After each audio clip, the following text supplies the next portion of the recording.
Tuned in to www.oghuskyradio.com. Technical difficulties, totally Detail's fault, not mine. Weekly guest. Go ahead and introduce yourself. All right, I'm Ailaone. What is an Ailaone? Aila, I comes from the Japanese word love. LA means Los Angeles, so love Los Angeles. What is there to love about Los Angeles? Los Angeles, there's everything to love about Los Angeles. I grew up here. It's all I know. What area? What areas you grew up in? Boyle Heights and Alhambra. What can you say is beautiful about Boyle Heights and Alhambra? Well, I love Boyle Heights because of my upbringing. I'm Japanese and Mexican, so I've seen that in the community growing up. I love the mural work out there. The Chicano murals has a lot of history to it. Usually for anyone growing up in Boyle Heights, that's like something they can't really avoid pretty much, right? Absolutely. Are you a bomber, piecer? What is it that you do? I want to say that I'm a piecer. A piecer? If anything, yeah. But did you automatically go into piecing, or did you partake in the hip-hop side of the art? I partook in...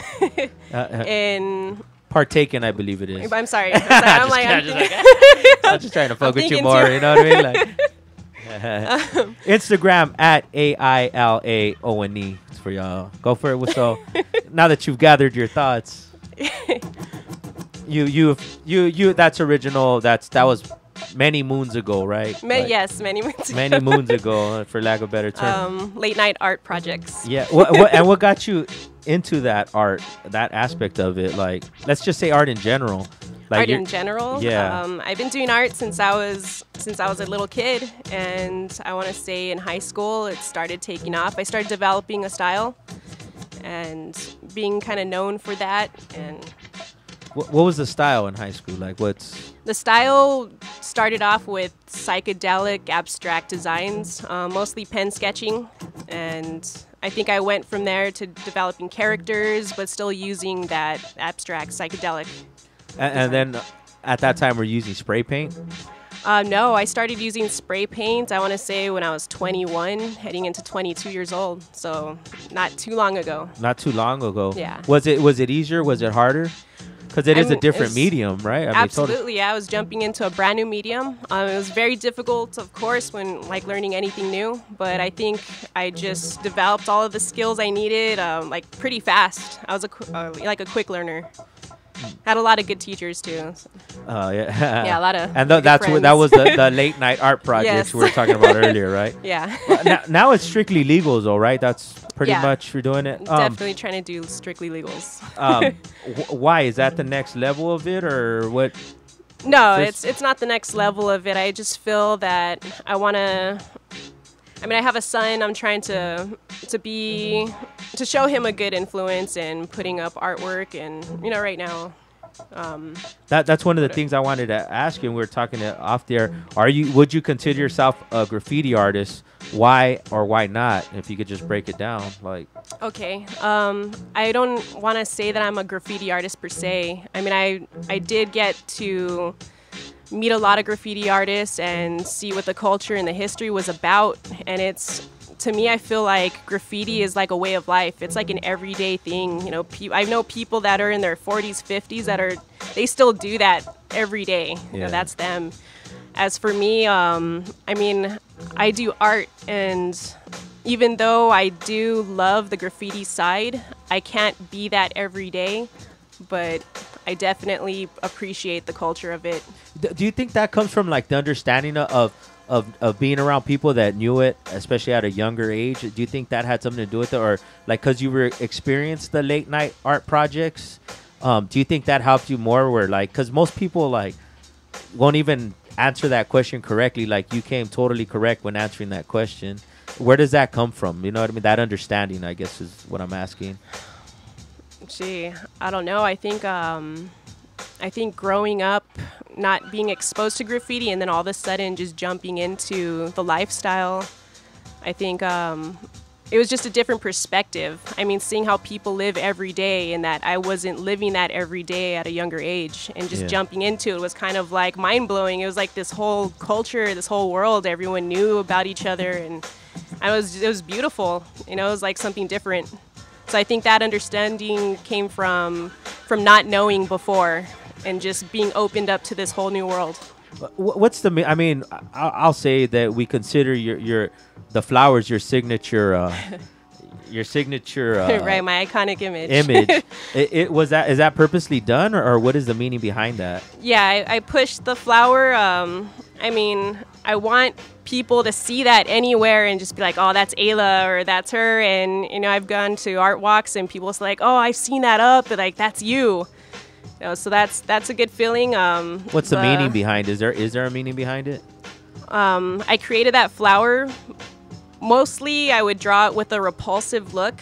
Like it's kind of like throwing up, its tongue is out. And it was signifying what we do to nature and the damage that we're doing and how grossed out this flower is about it. But nature's fine, just accepted it now, so the flower's happy, or yeah, well, it depends on my mood. It, you know what I mean? These fools ain't listening. But has it changed, or is it still the same, or? I mean, it varies. I mean, I'm a hiker, so sometimes I'm like, oh, nature's so beautiful, my flower's all happy. Can't get away from it, huh? Yeah. But even with that, with people that are familiar with that image, Instagram at Ailaone, Ailaone. You do have canvases for sale? Absolutely, yeah. I have canvases for sale on my Instagram, and I do custom work all the time. People hit me up, ask me to do stuff. So you're open to like, I need that, because what do niggas do now? It's I need it to match my Jordan 8s, or what do you guys do?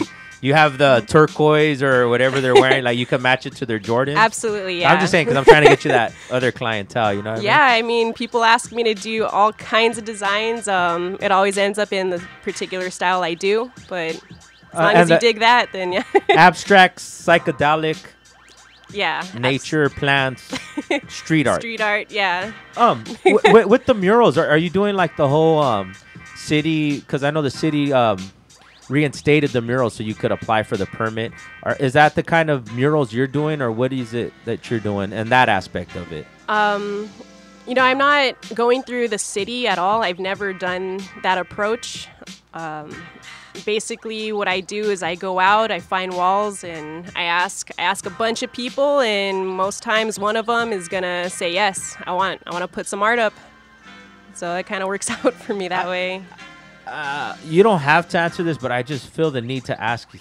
If you're putting up, let's say, the flower image, okay, and it gets smashed on by graffiti artists, what's your feeling on that? You don't have to answer because I didn't ask you this before. But do you go back and like you patrol the spot like if it wasn't illegal? I have patrolled the spot. Sure. Oh, so you do. But I mean, it depends. I mean, the graph world, there's love, and then there's claiming your spot, and yeah. You know. So then you do go back and pretty much put your stuff back up? If I want that spot, I'm gonna keep that spot. What makes you want to keep that spot? If it's a hot spot, if that spot's gonna get seen, if you know that's something I want, then I will get it. Give them the contact information. They get a hold of you, see all your work, let them know. Instagram at Ailaone, Ailaone. What's the range we're looking at? Like, you know what I mean? For the minimal buy to purchase one of your canvases, and obviously it goes to the millions. We know that, but what's like the minimal, or like, you know, what you have worked with or have? I mean, I've sold pieces for $50, you know, custom pieces, one of a kind, you know, yeah. $50 and up, yeah. Okay, so Instagram at Ailaone. Yeah. I want to thank you for coming through. Keep up the good work. Dude, even with that, we're talking off there. Your understanding, I think, is your success, though. Like understanding the graph and having that respect for it. Because, I mean, I don't even think, even in the comment section for everybody watching this on YouTube, like, they can't even really hate. Like, oh, she's not a graph head. She's not this. She's not that. But your stuff is rocking. You know what I mean? So, yeah. But thank you. Any shout-outs before we roll through? Any shout-outs, anything? Yeah, shout out to K35 and Ducky's Art Supply. They help me out with paint. They sponsor me a lot of the time. So thank you. Thank you, guys. Word up. OG Husky Radio. Stay posted. More interview to come.